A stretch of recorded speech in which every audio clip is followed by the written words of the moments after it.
Hello, my friend. A very happy Monday, December 9th, to you and yours. I pray that this finds you well from wherever and whenever you are tuning in.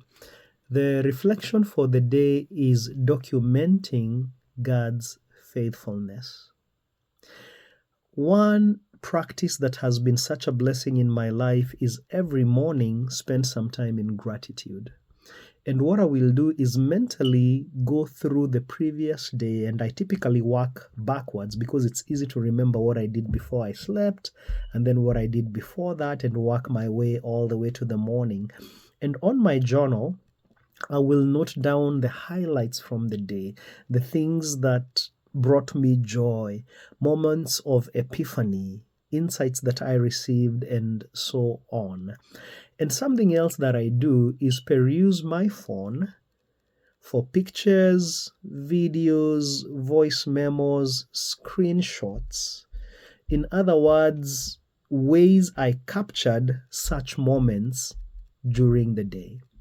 A matter of fact, yesterday I shared a post on Facebook titled My Happy Moments from This Week, and I kind of discussed that concept. See, I got this idea after reading a book by Maxwell Maltz titled Psychocybernetics. Psychocybernetics. It's a classic in the world of self-development. I highly recommend it.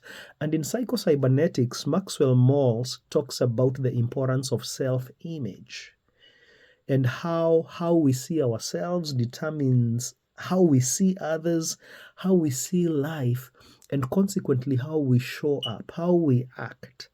And that drives our destiny.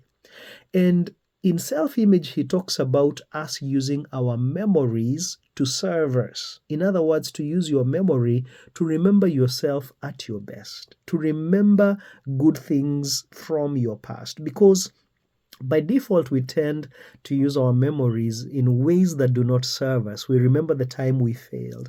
We remember the time that things did not go right. But Maxwell Maltz encourages us to either one, remember the good times when we were at our best, or number two, for those times that we think were not as good, to reframe them. In other words, to change our conclusions about what happened. Because what happens to you is not as important as the conclusions that you make about what happened. And so, even from situations that were less than ideal, you can reframe conclusions that empower you. You can find the good that came out of that. Listen, before Maxwell Maltz wrote the book, God understood this because He's the one that put in us the amazing gift of memory. And all scripture you will find admonitions from the Lord admonishing His people to remember His faithfulness. Psalms 103 says, "Forget not God's benefits."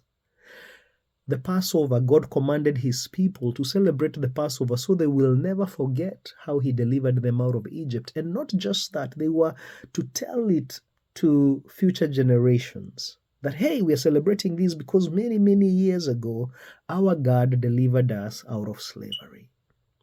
Yesterday, I was at church. It was the second Sunday of the month, and every second Sunday, we celebrate communion to do something that Jesus commanded us to do in remembrance of Him, so that we never forget the sacrifice that He paid for us. Listen, God is intentional about us being intentional to remember His past faithfulness. People in Scripture used to erect altars and to erect memorial stones as a way to remind them of something good that God did. And what I'm suggesting is that you and I, maybe by documenting our lives as we go, can also create those proverbial pillars and altars and memorial stones to remember God's past faithfulness. So, my friends, I have a challenge for you. If this is not something that you regularly do, could you adopt it as a habit where you intentionally every single day record or document good moments in your life? take a picture, take a video, take a screenshot, maybe of that wonderful text that comes in that lifts your spirit, or maybe that wonderful post by somebody that gives you insight, or maybe it's somebody who sends you money and it hits the account. Take a screenshot of that. Take voice memos, note down, journal moments as they happen, and then take the advice of Mr. Jim Rohn, who says at the end of every day, spend a few minutes, or like me the next morning, reviewing the good things that happened. At the end of every week, maybe spend half an hour and review all the good things that happened that week. At the end of the month, maybe take an hour and review every good thing that happened that month. At the end of the quarter, at the end of the half of the year, and at the end of the year, which by the way we are coming to in a few days, you know what I'm going to do? I'm not going to be like, what did God do? I'm just going to pull out my journal and start perusing. Oh, look at what God did in December. Look at what God did in November. And you know what that's going to do? It's going to fill me with worship and gratitude for God's faithfulness.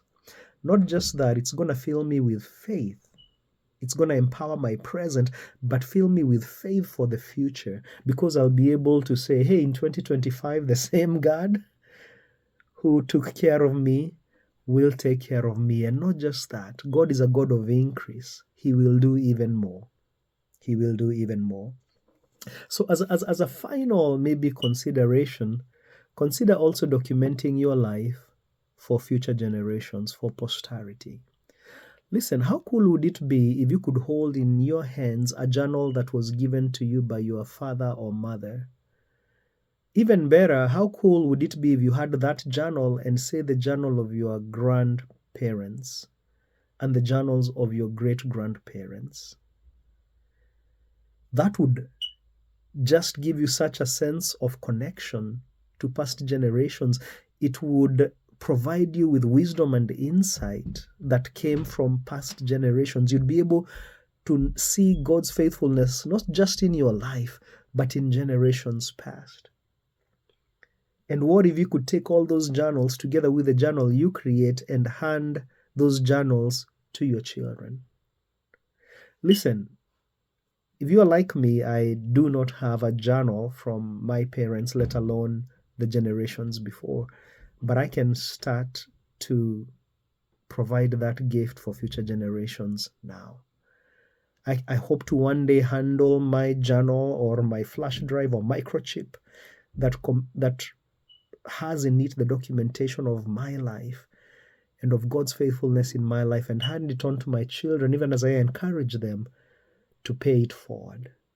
What a blessing it will be for your future generations and my future generations. So my friends, you've heard me say this before, the best time to plant a tree was 10 years ago, the next best time is today. Start now, start this week, start documenting your life, and just watch in amazement how it will not only grow your appreciation for God, but how it's gonna fill you with faith for the future, but just generally how it's gonna make your life that much more happier, because whatever it is that we choose to focus on grows.